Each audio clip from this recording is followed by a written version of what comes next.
ನಮಸ್ಕಾರ ಸ್ನೇಹಿತರೆ, welcome to SR teaching. ನೀವೇನಾದರೂ ನಮ್ಮ ಚಾನಲ್ಗೆ ಹೊಸಬರಾಗಿದ್ದರೆ ಚಾನಲನ್ನು ಸಬ್ಸ್ಕ್ರೈಬ್ ಮಾಡ್ಕೊಳ್ಳಿ. ಮುಂದಿನೆಲ್ಲ ಅಪ್ಡೇಟ್ಸ್ ನೋಟಿಫಿಕೇಷನ್ಗಾಗಿ ಇವತ್ತಿನ ಈ ಸೆಷನಲ್ಲಿ ನಾವು ಜಿಯೋಗ್ರಫಿ ಬ್ಲೂ ಪ್ರಿಂಟ್ ಜಿಯೋಗ್ರಫಿ ಅಂತೇಳಿ ಬಂದಾಗ ಇಲ್ಲಿ ನಾವು ಕರ್ನಾಟಕ ಜಿಯೋಗ್ರಫಿ, ಭಾರತದ ಜಿಯೋಗ್ರಫಿ, ಅದೇ ರೀತಿ ವರ್ಲ್ಡ್ ಜಿಯೋಗ್ರಫಿ ಅಂತ ಹೇಳಿ ಸ್ಟಡಿ ಮಾಡ್ತೀವಿ.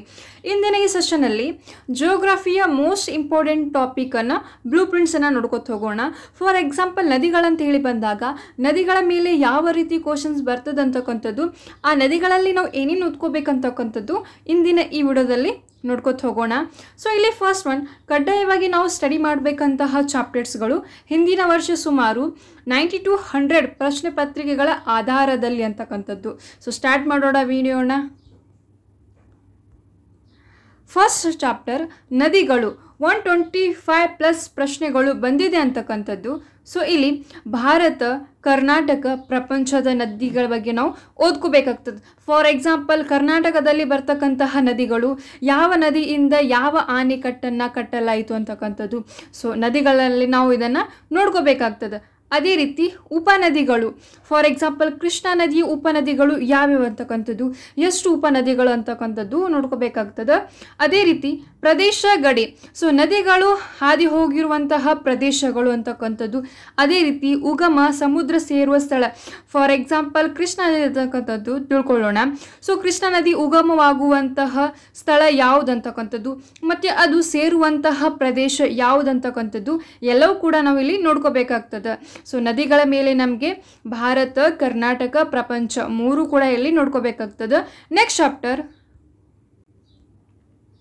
ಸೌರಮಂಡಲ, solar system, most important topic ಅಂತ ಹೇಳ್ತೀವಿ.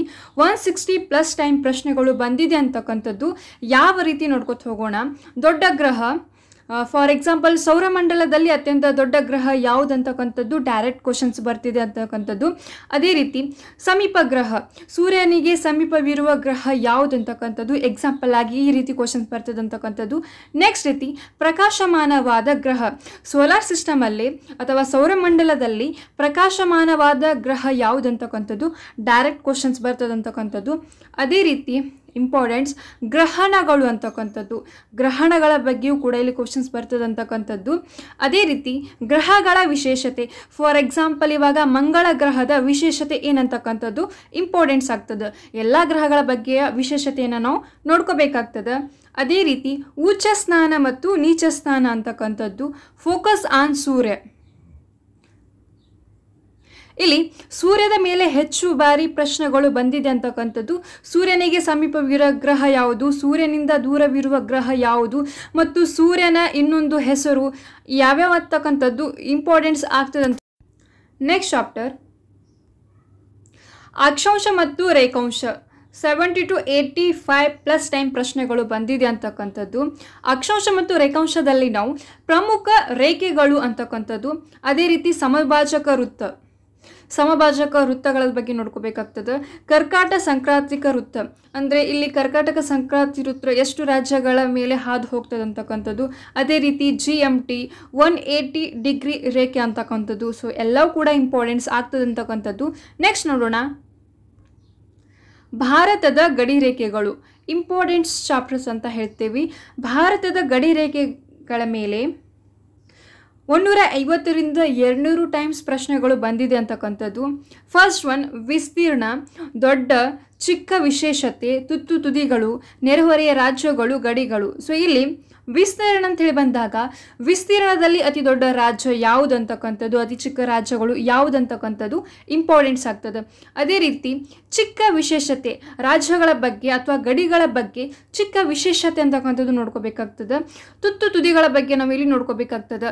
ಭಾರತದ ತುತ್ತು ತುದಿಗಳು, ಅದೇ ರೀತಿ ಕರ್ನಾಟಕದ ತುತ್ತು ತುದಿಗಳನ್ನು ನಾವು ನೋಡ್ಕೋಬೇಕಾಗ್ತದೆ. ಅದೇ ರೀತಿ ನೆರೆಹೊರೆಯ ರಾಜ್ಯಗಳ ಬಗ್ಗೆ ನಾವು ನೋಡ್ಕೋಬೇಕಾಗ್ತದೆ, ಗಡಿ ರೇಖೆಗಳ ಬಗ್ಗೆ ನಾವು ನೋಡ್ಕೋಬೇಕಾಗ್ತದೆ ಅಂತಕ್ಕಂಥದ್ದು. ನೆಕ್ಸ್ಟ್ ಒನ್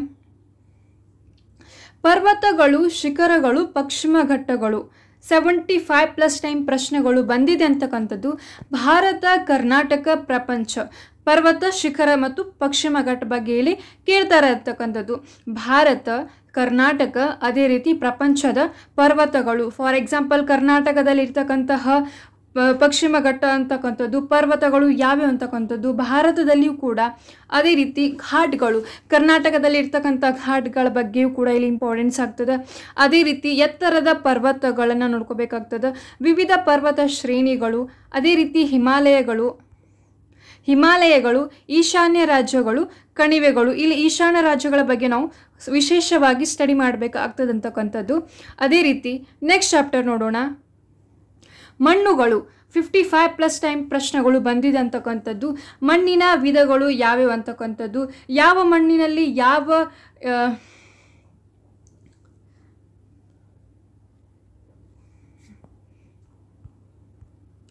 ನೆಕ್ಸ್ಟ್ ಚಾಪ್ಟರ್ ಮಣ್ಣುಗಳು. 55+ ಟೈಮ್ ಪ್ರಶ್ನೆಗಳು ಬಂದಿದೆ ಅಂತಕ್ಕಂಥದ್ದು. ಎಕ್ಸಾಂಪಲ್ ಆಗಿ ಮಣ್ಣಿನ ವಿಧಗಳು ಯಾವ್ಯಾವ ಅಂತಕ್ಕಂಥದ್ದು, ಅದೇ ರೀತಿ ಮಣ್ಣಿನಲ್ಲಿ ಇರುವಂತಹ ಖನಿಜಗಳು ಯಾವ್ಯಾವ ಅಂತಕ್ಕಂಥದ್ದು ಪ್ರಶ್ನೆಗಳು ಬರ್ತದೆ ಅಂತಕ್ಕಂಥದ್ದು. ಇಲ್ಲಿ ಮಣ್ಣಿನ ವಿಧಗಳನ್ನು ನಾವು ನೋಡ್ಕೋಬೇಕಾಗ್ತದೆ. ಅದೇ ರೀತಿ ಮಣ್ಣುಗಳ ವಿಶೇಷತೆ, ಫಾರ್ ಎಕ್ಸಾಂಪಲ್ ಇವಾಗ ಕಪ್ಪು ಮಣ್ಣಿನ ವಿಶೇಷತೆಯನ್ನು ನಾವು ನೋಡ್ಕೋಬೇಕಾಗ್ತದೆ. ಫಾರ್ ಎಕ್ಸಾಂಪಲ್ ನೆಕ್ಸ್ಟ್ ಇಲ್ಲಿ ನೋಡ್ಬೋದು, ಮಣ್ಣಿನ ವಿಸ್ತರಣೆಯ ಪ್ರದೇಶ, ಯಾವ ಪ್ರದೇಶದಲ್ಲಿ ಯಾವ ಮಣ್ಣು ಕಂಡು ಬರ್ತದೆ ಅಂತಕ್ಕಂಥದ್ದು ಡೈರೆಕ್ಟ್ ಪ್ರಶ್ನೆಗಳು ಬರ್ತದೆ ಅಂತಕ್ಕಂಥದ್ದು. ನೆಕ್ಸ್ಟ್ ಒನ್, ಮಣ್ಣಿನಲ್ಲಿ ಇರುವ ಖನಿಜಗಳು. ಫಾರ್ ಎಕ್ಸಾಂಪಲ್ ಕೆಂಪು ಮಣ್ಣಿನಲ್ಲಿ ಇರುವಂತಹ ಖನಿಜಗಳು, ಕಪ್ಪು ಮಣ್ಣಿನಲ್ಲಿ ಇರ್ತಕ್ಕಂತಹ ಖನಿಜಗಳು. ಸೊ ಎಲ್ಲ ಮಣ್ಣಿನಲ್ಲಿ ಇರ್ತಕ್ಕಂತಹ ಖನಿಜಗಳ ಬಗ್ಗೆ ನಾವು ಸ್ಟಡಿ ಮಾಡಬೇಕಾಗ್ತದೆ ಅಂತಕ್ಕಂಥದ್ದು. ಅದೇ ರೀತಿ ನೆಕ್ಸ್ಟ್ ಚಾಪ್ಟರ್ ಬಂದರುಗಳು ಮತ್ತು ಕರಾವಳಿಗಳು. 60+ ಟೈಮ್ ಪ್ರಶ್ನೆಗಳು ಬಂದಿದೆ ಅಂತಕ್ಕಂಥದ್ದು.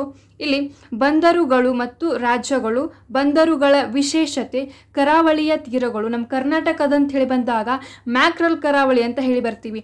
ಸೊ ಅಲ್ಲಿ ಇರ್ತಕ್ಕಂತಹ ಬಂದರುಗಳು ಯಾವ್ಯಾವ ಅಂತಕ್ಕಂಥದ್ದು, ಅದೇ ರೀತಿ ಭಾರತದಲ್ಲಿ ಇರ್ತಕ್ಕಂತಹ ಬಂದರುಗಳ ಬಗ್ಗೆ ನಾವಿಲ್ಲಿ ಸ್ಟಡಿ ಮಾಡಬೇಕಾಗ್ತದೆ ಅಂತಕ್ಕಂಥದ್ದು. ನೆಕ್ಸ್ಟ್ ನೋಡೋಣ, ಖನಿಜಗಳು ಇಂಪಾರ್ಟೆನ್ಸ್. 80+ ಟೈಮ್ ಪ್ರಶ್ನೆಗಳು ಬಂದಿದೆ ಅಂತಕ್ಕಂಥದ್ದು.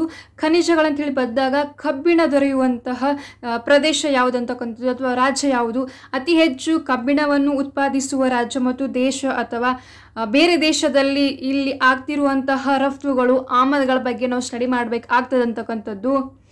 ಖನಿಜಗಳು ದೊರೆಯುವ ಪ್ರದೇಶ, ಗಣಿಗಳು, ಹೆಚ್ಚಾಗಿ ದೊರೆಯುವ ಖನಿಜ, ಅದೇ ರೀತಿ ಖನಿಜನ ವಿಧಗಳು ಕೂಡ ಇಂಪಾರ್ಟೆನ್ಸ್ ಆಗ್ತದೆ. ಕಬ್ಬಿಣ, ಅಲ್ಯೂಮಿನಿಯಂ, ಕಲ್ಲಿದ್ದಲು, ತಾಮ್ರ. ಫಾರ್ ಎಕ್ಸಾಂಪಲ್ ಕಲ್ಲಿದ್ದಲು, ತಾಮ್ರ ಅಂತಕ್ಕಂಥದ್ದು, ಅಲ್ಯೂಮಿನಿಯಂ ದೊರೆಯುವಂತಹ ರಾಜ್ಯ, ಪ್ರದೇಶ ಅಂತಕ್ಕಂಥದ್ದು. ಸೊ ಖನಿಜಗಳು ಇಲ್ಲಿ ಇಂಪಾರ್ಟೆನ್ಸ್ ಆಗ್ತದೆ ಅಂತಕ್ಕಂಥದ್ದು.